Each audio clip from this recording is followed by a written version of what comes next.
இந்த இருளின் குணாதிசயங்களை அகற்றிவிட்டு, ஐக்கிய கேடுகள் என்ன என்பதை எல்லாம் அகற்றிவிட்டு, ஆண்டு இறுதியிலே ஒளியாயிருக்கிற தேவனோடு ஐக்கியப்பட்டு நாமும் ஒளியில் நடந்து ஐக்கியம் உள்ளவர்களாக வாழ்வோம், ஆசீர்வதிக்கப்படுவோம்.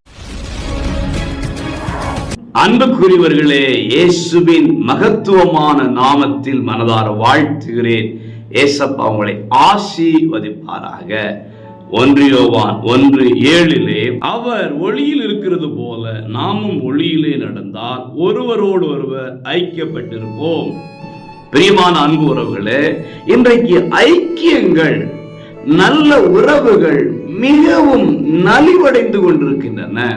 ஐக்கியம் இல்லை, ஒருவரோடு ஒருவர் சமாதானம் இல்லை, ஒருவரோடு ஒருவர் ஒப்புரவில்லை. இதற்கெல்லாம் காரணம் நாம் இருளிலே வாழ்ந்து கொண்டிருக்கிறோம். இதற்கெல்லாம் காரணம் நாம் தேவனோடு ஐக்கியம் இல்லாமல் இருக்கிறோம்.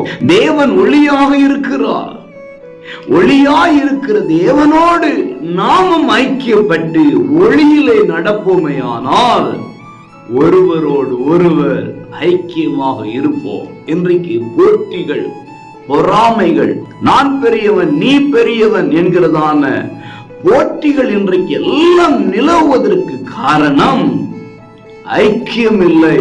ஆகவே நம்முடைய ஆண்டவராகிய தேவன் இயேசு ஒளியில் இருக்கிறபடியினாலே நாமும் ஒளியில் நடப்போமையானால் பிறரோடு ஐக்கியம் உள்ளவர்களாக இருப்போம். ஒளியாய் இருக்கிற தேவனோடு ஐக்கியப்பட்டு நாமும் ஒளியில் நடந்து ஐக்கியம் உள்ளவர்களாக வாழ்வோம், ஆசீர்வதிக்கப்படுவோம். God bless you.